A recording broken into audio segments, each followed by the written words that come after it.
소세지를 손으로 집어먹는 경우는 그 뜨겁게 표시된 소세지를 손으로 집어먹는 표식이라고 하는 것은 무슨 의미인지 우선 봐야 됩니다. 본인은 여성 혐오 혹은 남성 혐오와 전혀 상관없는 아들과 남편을 갖고 있는 워킹맘이다. 그런데 나의 의도와는 전혀 상관없이 이런 논란이 계속 확대 재생산되는 것에 대해서 답답하다고 하셨습니다. 저러한 손 제스처는 굉장히 많이 쓰이는 손 제스처입니다. 확신하시지 않으시면서 한 개인을 그렇게까지 몰아넣으시는 건 인플루언서로서 그리고 한 정치인으로서 굉장히 무책임한 일입니다.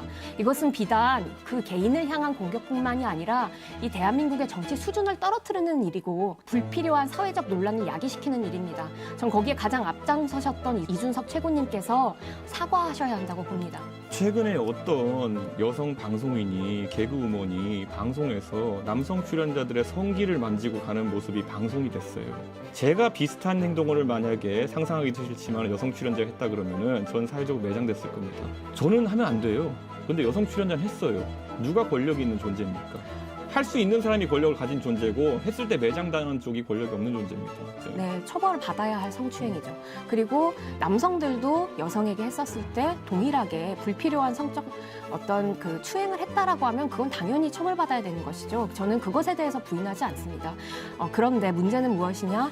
성폭력, 성범죄의 피해자의 대다수가 여성이라고 하는 것입니다. 85%가 여성이에요. 그 통계 다 봤습니다. 성폭력에 대해 가지고 그런데 거기서 어느 나라나 성폭력 통계는 남성이 많이 나오고 있어요. 그 디자이너 개인에게 그럴 만한 동기가 있느냐라고 여쭙습니다. 동기가 있습니까?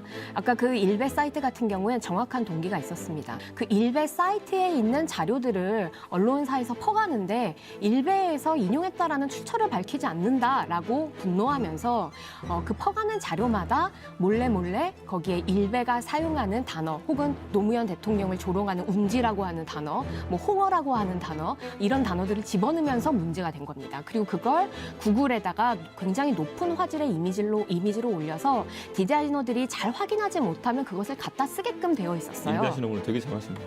예? 일베하시나봐요. 되게 잘하시네요. 당연히 오늘 왔으면 이야기를 할 만큼 준비를 하고 왔어야죠.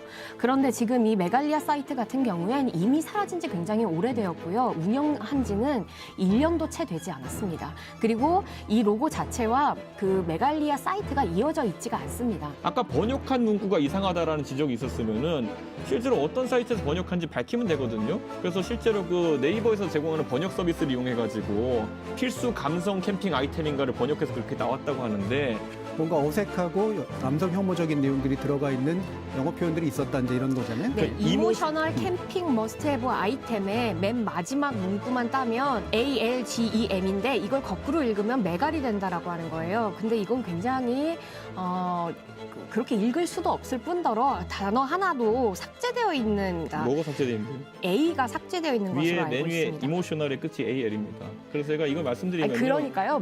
보통은 맨 뒷글자만 따오잖아요. 그러니까 이것은 맨 뒷글자의 앞글자까지 따오면서 억지로 끼워 맞췄다라고 하는 것이죠. 아까 말씀드렸었던 것처럼 그 4대 강력범죄 중에 91%가 성범죄이고 저는 범죄 통계를 이야기하는 것이 얼마나 무서운 행동인지를 우리나라에 정치하는 사람들이나 이런 운동하는 우리들 모르고 있다고 생각하는 게 자살폭탄 테러의 대부분은 이슬람교도가 벌인다.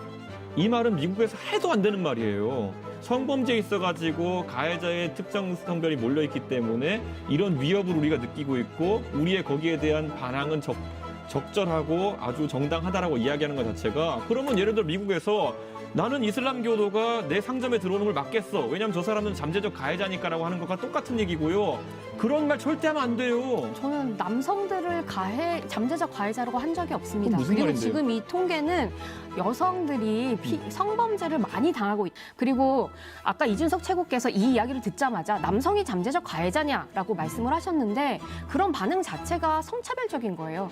왜 성범죄에 여성은 항상 피해자고 남성은 항상 가해자라고 생각을 하시죠? 지금 여성들이 싸우고자 하는 건 남성들과 싸우고자 하는 것이 아니에요. 남성이 가해자다라고 하는 것으로 몰아가는 것이 아니라 이 문제를 정치권이 해결해야 한다는 것입니다. 누가 거기 반대합니까? 저는 절도, 살인, 방화 모든 범죄가 없어져야 되는 사람이거든요. 그러면 그러한 정책을 말씀하십시오. 아까 우리나라에서 젠더 갈등이 언제부터 폭증했느냐를 봤을 때는요.